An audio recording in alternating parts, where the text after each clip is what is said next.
오늘 말씀은 역대사 13장의 말씀입니다. 우리가 어제 보았던 12장에서 온 이스라엘의 왕이 되죠. 다윗이. 온 이스라엘의 왕이 된 다윗이 오늘 본문에서는 하나님의 임재를 상징하는 하나님의 궤를 다윗성으로 옮기려고 합니다. 원래 언약궤는 성막이나 성전에 있어야 하잖아요. 그런데 지금 엉뚱한 곳에 있어요. 기럇 여아림의 아비나답의 집에 있다라는 것을 오늘 말씀을 보면 알 수 있습니다. 사실 종종 하나님의 궤는 승전을 위해서 전쟁터로 옮겨지곤 했습니다. 엘리 제사장 때 블레셋과의 전쟁이 있었는데 이 언약궤를 가지고 나가요. 그런데 블레셋에게 전쟁에서 집니다. 근데 그냥 지는 게 아니라 언약궤까지 빼앗겼어요. 치욕을 당한 거죠. 빼앗기는 치욕을 당했는데 블레셋이 빼앗아온 언약궤 때문에 오히려 재앙을 받습니다. 이거 가지고 있다가 큰일 날 것 같아요. 그래서 언약궤를 돌려줘요.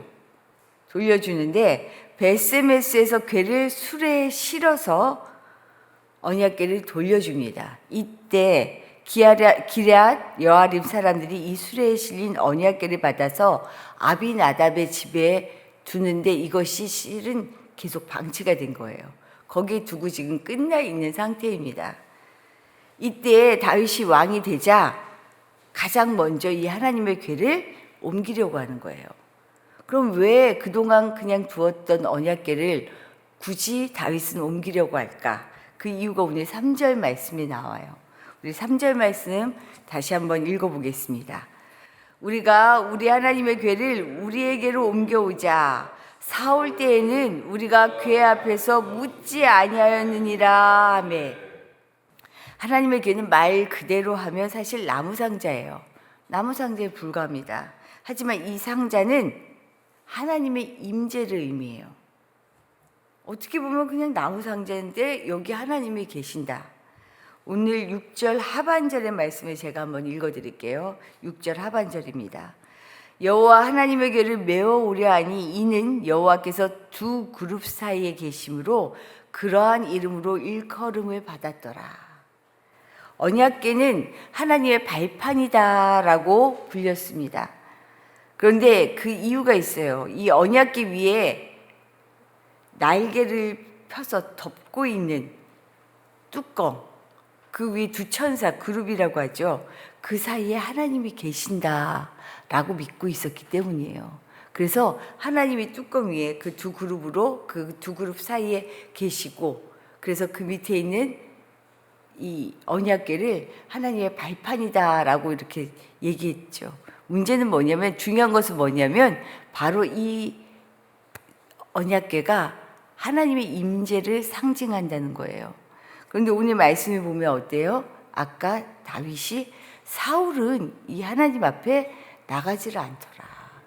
어떤 일을 할 때도 묻지도 않더라. 하나님의 임재 안에 거하지 않았다는 것을 지적하죠. 하나님이 선택해서 왕이 된 사울은 왕의 자리에 마음이 뺏겨서요, 하나님과는 상관없는 사람처럼 왕의 자리를 차지하고 있을 뿐 하나님을 찾고 만나며 그분의 뜻을 묻고자 하지 않았어요. 그럴 생각이 없었던 거죠. 그래서 다윗의 지적처럼 하나님이 임재하시는 궤 앞으로 나아가지 않은 거죠. 궤가 방치되어 있었지만 찾아올 생각하지 않았다는 겁니다. 하지만 이제 왕이 된 다윗은요, 가장 먼저 하나님의 임재 안에서 그의 말씀을 듣고자 해요. 그래서 나아갈 하나님의 궤를 지금 예루살렘으로 옮기는 일을 가장 먼저 하고 있습니다. 왕이 된 이후에 하나님의 임재를 상징하는 언약궤를 가져오는 것을 가장 먼저 지금 하고 있죠. 그런데 하나님을 찾는 다윗의 진심과 이 열심에도 불구하고요, 오늘 말씀을 보니까 어때요? 다윗의 계획은 실패합니다. 언약궤를 갖고 오는데 실패해요. 왜 그럴까? 사실 열정과 마음만으로 하나님의 뜻을 따를 수가 없습니다. 마음이 크다고, 열심이 있다고 하나님의 뜻대로 살아가는 게 아니에요. 이런 점에서는 정말 우리 그리스도인들이 여기 이 부분을 눈여겨봐야 되죠. 아무리 열심을 내도요, 내 열심이 하나님의 뜻과 통하느냐 아니느냐, 이건 정말 천지차이일 수 있어요.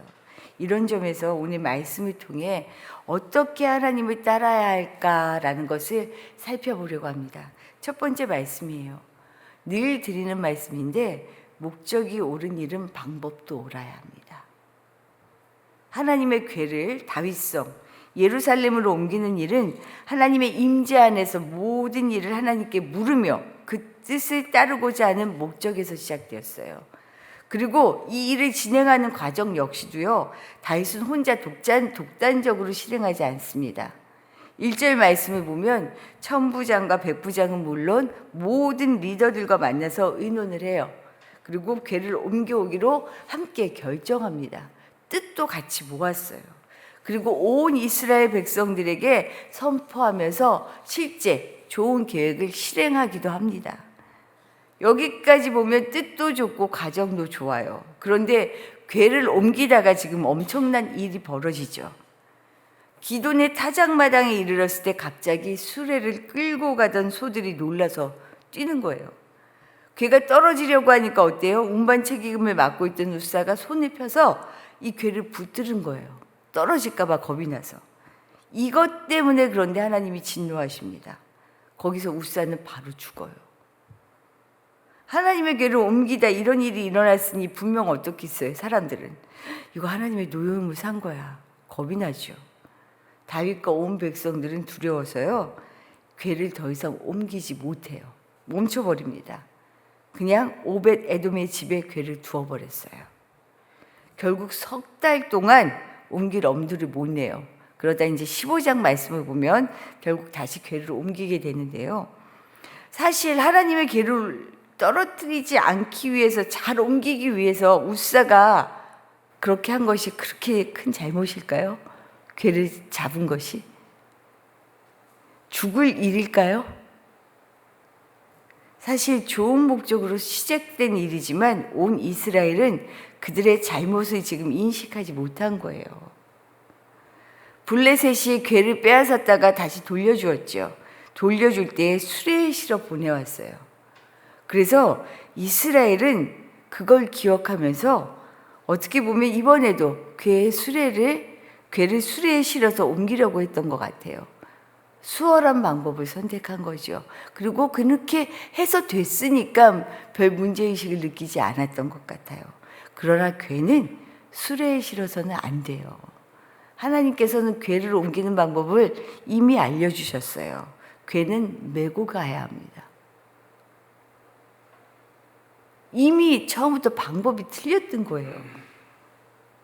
수레에 싣는 쉬운 방법이 아니고요, 어깨에 매는 바른 방법으로 옮겼어야 해요. 대충 해도 통했으니까. 블레셋이 보내왔을 때 그렇게 보내와서 받았으니까 그냥 하면 되지 하는 것이 하나님의 백성에게 지금 용납되지 않는 거예요. 하나님의 임재 안에 머물러 살기 원하는 마음과 열정만으로 하나님의 뜻을 따라 살 수 없구나라는 것을 우리에게 지금 말씀하고 계시죠. 아무리 뜻도 좋고요, 나름 과정도 좋았다 해도요, 바른 방법이 아니면 안 돼요. 하나님은 이것까지 우리에게 말씀하고 계셔요. 우리가 살아가는 삶의 방식 역시 반드시 바른 방법이어야 합니다. 아무리 좋은 뜻으로 해도, 아무리 하나님의 영광을 위해서 진짜로 마음은 그렇게 하고 싶어도 하나님이 말씀하신 정말로 바른 방법대로 세상을 살아가지 않으면 내가 언제 그거 해달라 그랬어? 누가 그걸로 내가 영광 받는데? 물으신다니까요. 우리 살면서 쉽게 내가 성공하는 방식을 마치 하나님이 원하시는 방식인 것처럼 생각하고 이행할 때가 많잖아요. 마음은 좋은데 하나님은 물어보셔요. 진짜 그게 내가 원하는 거야? 정말 다른 사람이 이렇게 아프게 하면서 하는 게 맞는 거야? 내 삶을 통해 다시 들여다보게 하시거든요. 우리가 살아가는 삶의 방식은 반드시 반드시 바른 방법이어야 합니다. 사실 말씀과 기도를 날마다 보는 것은요, 우리 미련하잖아요. 바른 방식으로 살고 싶어도 그게 뭔지 모를 때가 너무 많잖아요. 말씀을 거울로 삼고 기도를 통해 깨달아지고 하나님 앞에 날마다 이 과정을 거치는 이유가 뭐예요? 하나님의 뜻을 바르게 알고 살아가기 원해서 그러잖아요. 하나님은 오늘도 말씀하십니다. 바른 방법으로 살아라. 오늘도 그렇게 살아갈 수 있기를 축복합니다. 한 가지 더 보면요. 또한 우리가 늘 살아가면서 실수하고 실패하지만 한 번 실수했다고 끝은 아니에요. 이걸 분명히 알아야 해요. 다윗이 얼마나 큰 기대를 가지고 하나님의 궤를 옮기려고 했어요. 다윗은 나름대로 최선을 다했고요. 그리고 온 백성들과 왕이 된 이후에 한 마음 한 뜻으로요, 이 일을 실행하면서 정말 기뻤어요. 8절 말씀 한번 볼까요? 얼마나 기뻤는지. 우리 역대상 13장 8절입니다. 다윗과 이스라엘 온 무리는 하나님 앞에서 힘을 다하여 뛰놀며 노래하며 수금과 비파와 소고와 재금과 나팔로 연주하니라. 정말 자친 날이었어요. 하나님 앞에 바로 다시 서고 싶다. 하나님의 말씀대로 살겠다. 이런 다짐과 함께 기쁨으로 이 일을 실행했는데, 이 하나 되는 기쁨의 잔치가 우사의 급사로 인해 순식간에 어떻게 돼요? 아수라장이 됐어요. 완전히 모든 것이 깨어져 버렸습니다. 그래서 진행되던 일은요, 오벳 에돔의 집에 임시로 둔 채로 그냥 딱 멈춰 버렸어요. 석 달간 꼼짝도 못했죠. 백성들은 오히려 두려움에 그냥 덜덜덜 떨고 있는 상황이에요. 이제 어떻게 해야 되는지 앞도 보이지 않아요. 하지만 분명한 것은요, 언약궤는 어디에 있어야 해요? 성막에 있어야 합니다. 분명한 건 그거예요. 뭐냐면요, 한 번 실수했다고 끝이 아니에요. 성막에 있어야 할 것이라면 성막으로 옮겨지는 것이 맞습니다. 지금 멈춰져 있지만 어떻게 해야 돼요? 궤는 성막으로 옮겨야 해요. 중요한 건 그럼 어떻게? 언제? 어떻게? 이제 이게 남은 거예요. 지금 멈춰졌다고, 하나님의 진노를 샀다고, 이거 하나님의 뜻 아닌가 봐. 그만해야겠어. 이거 그냥 괜히 했다가 뒤탈만 나는 일이, 하지 말아야지. 손 놓는 거. 이게 아니라는 거예요. 우리가 가끔 그러죠. 일을 하다가 뭔가 잘못 진행되면 하나님의 뜻이 아닌가 봐요. 그냥 싹 포기해버려요. 아니요. 물어봐야 돼요. 또 언약궤는 성막에 있는 것이 맞습니다. 그럼 반드시 옮겨야 해요. 하나님 그럼 어떻게 해요? 언제요? 내가 뭘 잘못했죠? 아니면 잘 됐는데 지금 뭔가 어그러진 상황들이 있는 건가요? 물어가는 거예요. 그렇게. 석 달이라는 시간 그냥 지나간 것 같지만 이 시간을 통해 다윗이 묻지 않았겠어요? 뭐가 잘못된 것인지 파악하지 못했겠어요? 알게 된 것이요. 이게 하나님께 나아가는 길이고요. 하나님의 길을 걸어가는 과정이에요. 그래서 다윗은 분명히 언약궤가 성막에 있어야 된다는 것을 깨닫고 무엇이 잘못인지를 아마 짚고 나서 다시금 자신의 잘못을 인정하고 실수를 인정하고 되짚어서 다시 시작한 것입니다. 마찬가지예요. 우리도 그랬으면 좋겠어요. 한 번 실수가 마치 끝인 것처럼, 하나님의 뜻이 아니야, 내 마음대로 임의대로 정하는 것이 아니에요. 그러다가 하나님의 일이 멈춰지면 안 되잖아요. 항상 묻고 또 묻자고요. 기도는 그런 것입니다. 하나님께 묻고 또 묻는 것. 하나님과 호흡하기 위해 묻고 또 묻는 것. 오늘 그런 기도할 수 있기를 바랍니다. 우리 주신 말씀 생각하며 기도하도록 할게요. 어떤 일을 해도 아무리 목적이 오라도요, 아무리 내가 열심을 다해서 일을 해도요, 방법이 옳지 않으면 하나님은 잘했다 말씀하시지 않아요. 우리가 살아가는 이 인생이요, 세상 속에 있기 때문에 자꾸 세상의 방식을 따르게 되는데, 하나님, 내가 더 포기하는, 섬기는 십자가의 방법으로 살고 있는지 늘 말씀을 통해 나를 돌아볼 수 있게 해주십시오. 기도하시고요. 그리고 내가 하나님의 뜻을 행한다고 할 때마다 뭔가 안 되면 이거 하나님의 뜻 아니야. 너무 쉽게 단정 지었는데 하나님 날마다 주님의 뜻을 구하며 뜻대로 살게 해주십시오 라고 기도하시기를 부탁드립니다. 더불어서 오늘 우리 자녀들을 위해 기도하는 날이에요. 이름을 불러가며 우리 자녀들이 정말로 주님의 뜻대로 살아가는, 주님의 손 안에 붙잡혀 살아가는 자녀들이 되도록 기도해 주시기를 부탁드립니다. 그리고 지금 열심히 준비하고 기도하고 있는 아웃리치 위해서도 함께 기도해 주시기를 부탁드립니다. 기도드리겠습니다.